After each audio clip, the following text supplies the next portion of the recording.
आपका स्वागत है टारगेट सरकारी नौकरी चैनल पर। प्राथमिक शिक्षक भर्ती सुपर टेट परीक्षा की तैयारी में जीवन कौशल यानी लाइफ स्किल का प्रैक्टिस सेट नंबर 6 डिस्कस करेंगे। तो अभी 2 दिन का गैप हो गया है, पिछले 2 दिन में कोई भी क्लासेस आपके लिए नहीं आई थी। और इस बीच एक और न्यूज़ है आपके लिए जो आपको पहले पता चल चुकी है। यूपी ट्रिपल एससी के द्वारा जो लेखपाल की परीक्षा तिथि है वो घोषित कर दी गई है। ये परीक्षा आपकी जून में होगी और आई होप, मुझे लग रहा है कि आप सभी ने जो है पेट की परीक्षा दी होगी और लेखपाल भर्ती परीक्षा में आप लोग बैठने वाले होंगे। इन क्लासेस के साथ साथ सुपर टेट की हम लेखपाल के जो है प्रैक्टिस सेट्स भी आपको करवाएंगे। तो आप जो भी इन वीडियोस को देख रहे हैं और जो भी अभी लेखपाल की परीक्षा की तैयारी करेंगे या आप परीक्षा देंगे लेखपाल की मुख्य परीक्षा, उसकी तैयारी आप इस चैनल पर जुड़कर भी कर सकते हैं।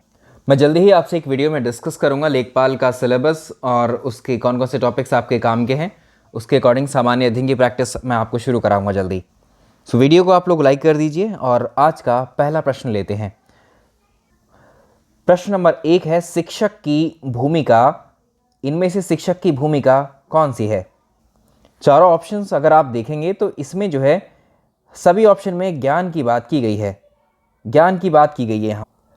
एक शिक्षक, एक अध्यापक जब कक्षा में शिक्षण कार्य करता है, जब पढ़ाता है, तो वो अल्टीमेटली क्या कर रहा होता है? अपने ज्ञान का स्थानांतरण, अपने ज्ञान को वो ट्रांसफ़र कर रहा होता है। ठीक, ज्ञान का नियंत्रण कह सकते हैं आप, या कह सकते हैं क्रिया आधारित जो अधिगम का सृजन है वो करता है, अनुशासन भी मेंटेन करता है, छात्रों की समस्याओं को भी दूर करता है, छात्रों की जो जिज्ञासाएं होती, जो प्रश्न होते हैं उनको भी वो एक तरीके से शांत करता है। तो यहाँ पर ज्ञान को लेकर के कई सारे ऑप्शन हैं। तो अगर हम सही उत्तर चुनेंगे, इसका सही उत्तर होगा ज्ञान का स्थानांतरण। उत्तर इसका ए ठीक हो जाएगा। पहले प्रश्न का उत्तर ए सही होगा, ज्ञान का स्थानांतरण करता है। तो एक शिक्षक की भूमिका कई तरह से देखी जाती है, ठीक है, सुविधादाता के रूप में। प्रश्न नंबर अगला देखेंगे। पढ़ाते वक्त यानी शिक्षण करते समय यदि आपको ये लगता है कि जो कुछ आपने पढ़ाया है वो सही नहीं है, तब ऐसी कंडीशन में आप क्या करेंगे? ऑप्शंस आपके मन के मुताबिक भी यहाँ पर दिए हुए हैं। जो आप पढ़ा रहे हैं उस प्रकरण को अधूरा छोड़ देंगे और दूसरा प्रकरण शुरू कर देंगे, यानी उस टॉपिक को, उस बात को स्किप करके दूसरी बात पर आ जाएंगे। ठीक, मान लीजिए आपको शिक्षण कार्य करा रहे हैं और उस समय शिक्षक के द्वारा कोई तथ्य गलत बता दिया गया, कोई गलती हो गई, तो शिक्षक को ये चाहिए कि वो अपनी गलती का तुरंत उसी वक्त सुधार कर ले और उस तथ्य को सही तरीके से पेश कर दे, गलती होने के बावजूद। शिक्षण कार्य की ये सबसे बेस्ट विधि होती है।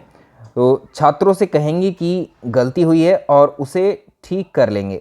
इसका उत्तर क्या हो जाएगा? बी सही रहेगा। ठीक है, उत्तर बी। तो छात्रों का उससे ध्यान हटा देंगे, छात्रों को डांट देंगे, ऐसा भी कुछ नहीं करना है। उत्तर बी सही आंसर होगा। अभी जो लोग लेखपाल की परीक्षा की तैयारी करेंगे और उनको सामान्य अध्ययन की अगर क्लासेस चाहिए तो अभी धुरीना एप्लीकेशन पर शुरू होंगी, वो आप मुझे संपर्क कर सकते हैं। व्हाट्सएप नंबर है ये 9717887881 पर। तो कंप्लीट जीएस की परीक्षा की, जीएस की जो है लेखपाल की जो जीएस है उसकी तैयारी आप जो करेंगे वो इस नंबर पर व्हाट्सएप पर जानकारी ले सकते हैं। प्रश्न अगले पर आते हैं। कक्षा में, प्रश्न अगला है, किसी कक्षा में शिक्षक की भूमिका। ऑप्शंस चेक करो। समय सारणी जो होती टाइम टेबल, उसको कठोरता से पालन करना, पाठ्यक्रम से बंधे रहना। ठीक है, ये ऐसी बाउंडेशन तो किसी भी तरह की ना शिक्षक के पास होनी चाहिए ना बच्चों के लिए होनी चाहिए। सीखने की विश्वसनीय स्थितियां जुटाना और शिक्षार्थियों को स्वतंत्र चिंतन करने की सुविधा देना। हमने बात की थी शिक्षक की जो भूमिका होती है फैसिलिटेटर के रूप में भी होती है, सुविधाकर्ता के रूप में। तो ऑप्शन 2 थोड़ा मैच कर रहा है। अगला देखें। अपने ज्ञान से शिक्षार्थियों को परिपूर्ण करना और उन्हें परीक्षा के लिए तैयार करना। अल्टीमेटली परीक्षा के लिए तैयार करना तो कोई गोल नहीं होता, मोटो नहीं होता। अधिगम से संबंधित सिखाना, एक सही, उनको अच्छी तरीके से बच्चे सीख जाएं, ये मोटो होता है। सीधे तरीके से ज्ञान पहुंचाना और शिक्षार्थियों को सही उत्तरों के लिए तैयार रखना। ठीक है, ये भी नहीं होगा, ये भी नहीं होगा। तो इसका उत्तर हो जाएगा उत्तर बी, सीखने की विश्वसनीय स्थितियाँ जुटाना। यानी अधिगम के लिए अलग अलग जो ऑथेंटिक मेथड्स हैं उनको तैयार करना और स्वतंत्र चिंतन के लिए बच्चों को सुविधा प्रदान करना। बच्चों को अपने अध्ययन में प्रयास करने हेतु प्रोत्साहित करने के लिए शिक्षकों को किस चीज़ की आवश्यकता होती है? तो मोटिवेशन, सिंपली बात आप जानते हैं, अभी प्रेरणा की ज़रूरत होती है बच्चों को अध्ययन में लाने के लिए, अध्ययन संबंधित कार्यों के लिए प्रोत्साहित करने के लिए उनको, बच्चों को प्रेरित करना आवश्यक होता है। उत्तर सी हो जाएगा इसका। एक शिक्षक समाज के वंचित वर्ग के बच्चों की आवश्यकताओं को प्रभावपूर्ण तरीके से पूरा कर सकता है। एक शिक्षक समाज के वंचित वर्ग के बच्चों की आवश्यकताओं को प्रभावपूर्ण तरीके से पूरा कर सकता है, इनमें से क्या करके? तो इसमें 3 से 4 ऑप्शंस आपको ऐसे रहते हैं, 3 ऑप्शंस की थोड़े नेगेटिव से रहते हैं। उनकी पृष्ठभूमि वंचित वर्ग है, तो वो इकोनॉमिकली वीक हो सकते हैं बच्चे, ठीक है, सोशली वीक भी हो सकते हैं, या आप कह सकते हैं वंचित वर्ग में उस तरह के बालक भी हो सकते हैं जो मंदबुद्धि हो सकते हैं उसमें, ठीक है, समस्यापूर्ण बालक हो सकते हैं। तो उनकी पृष्ठभूमि की अपेक्षा करके, ठीक है, बुराई करके उन्हें विद्यालय में कार्य करने के लिए कहा जाएगा, गलत बात है। कक्षा के प्रत्येक बच्चे की आवश्यकता के अनुसार शिक्षण कौशल अपनाकर, ये जो आपको प्रश्न दिया हुआ है, ये प्रश्न जब आप देखेंगे तो ये व्यक्तित्व भिन्नता का है। व्यक्तित्व भिन्नता क्या होती है? हर एक बच्चा जो है अपने आप में एक दूसरे से भिन्न होता है, अलग होता है, शारीरिक रूप में भी, मानसिक रूप में भी। तो एक शिक्षक को शिक्षण कार्य करने से पहले उसको पता होना चाहिए कि क्लास के अंदर अगर हम कहें व्यक्तिगत विभिन्नता किस तरह की है, यानी बच्चों का लेवल क्या है, मानसिक रूप से वो कितने तैयार हैं, कौन सा बच्चा, उसके अनुसार ही उन्हें टीचिंग मेथड्स को अपनाना चाहिए। प्रश्न अगला, निम्न में से कौन सा विद्यालय का मुख्य कार्य नहीं है? विद्यालय हमारी संस्कृति विरासत को संरक्षित और प्रेषित करते हैं, बिल्कुल बात सही है। जो हमारी संस्कृति विरासत है वो शिक्षा के माध्यम से ही, विषयों के माध्यम से ही हम तक पहुंचती है, वो आगे तक भी चलेगी भविष्य में, ये बात ठीक है। विद्यालय सांस्कृतिक परिवर्तन के लिए यंत्र का कार्य करते हैं, बिल्कुल ठीक बात है, पहले ही ऑप्शन को ये जो है समर्थन करता है। विद्यालय संपूर्ण बालक को उसके उच्चतम स्तर तक विकसित करते हैं। विद्यालय जातिवाद के कारण विद्यालयों में बुरी भावना का विकास करते हैं, ये बात गलत है, ठीक है, तो सही नहीं वाला ही चुनना है। प्रश्न अगला देखेंगे, यह कहा जाता है कि एक शिक्षक को संसाधन संपन्न होना चाहिए, इसका अर्थ क्या होता है?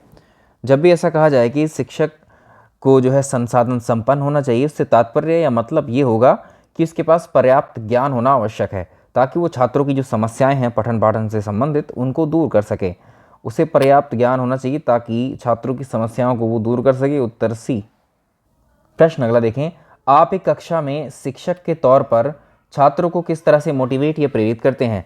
पहला है, इसका उत्तर आप देखेंगे, ये 3 से 4 दे रखे हैं, ऑप्शन छांटें। निर्देश निर्धारित करके, ठीक है, श्यामपट्ट का प्रयोग करके, उदाहरण के द्वारा, छात्रों की सक्रिय भागीदारी के द्वारा। अब इसके ऑप्शंस देख लीजिए आप, तो बच्चों को भी इंस्ट्रक्शंस आप देंगे, बिल्कुल ठीक बात है, श्यामपट्ट का प्रयोग करेंगे, ब्लैक बोर्ड का, ठीक है, उदाहरण के द्वारा समझाएंगे, छात्रों की जो पार्टिसिपेशन है उसका भी ख्याल रखेंगे, ठीक है, वो कितना बढ़ चढ़ कर समझ रहे हैं बच्चे। प्रश्न अगले पर आइए, एक उत्तम शिक्षक वो होता है क्या? चलिए, एक उत्तम शिक्षक वो होगा जो छात्र में वांछित व्यवहारगत परिवर्तन करता है। अगर हम बात करें एक शिक्षक की, चलिए इसका उत्तर ए हो जाएगा। शिक्षक का जो उद्देश्य है वो छात्रों का जो व्यवहार है उसमें परिवर्तन करना होता है, ठीक है, वो अधिगम प्रक्रिया के माध्यम से करता है। विद्यार्थियों में श्रम की स्फूर्ति का विकास कैसे किया जा सकता है? तो समय समय पर छात्रों को जो है श्रम का अवसर दिया जाए, जैसे एनसीसी हैं, ठीक है, एनएसएस हैं, खेलकूद जैसे जो है विद्यालय में पाठ्यक्रम लेकर के आए जाएं। तो इसका उत्तर हो जाएगा ऑप्शन सी।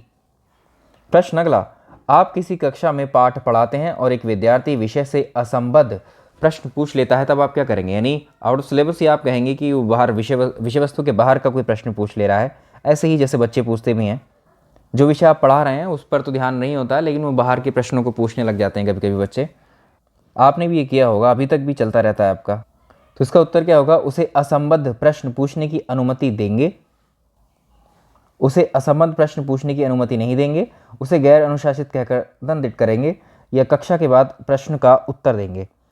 देखो, शिक्षण प्रक्रिया के दौरान मान लीजिए विषय वस्तु जो आप पढ़ा रहे हैं उससे कोई दूसरा प्रश्न हट करके अगर बच्चा पूछ रहा है तो उसके प्रश्न का उत्तर देना जो है सबसे ज़्यादा उचित माना जाता है, ठीक है, ताकि जो कक्षा की जो शिक्षण प्रक्रिया है वो ठीक ठाक चलती रहे, वो उसमें अवरोध ना आए, ठीक है। तो कक्षा के बाद उसके प्रश्न का उत्तर देंगे। तो ये भी एक उत्तर इसमें ठीक सेलेक्ट कर सकते हैं आप।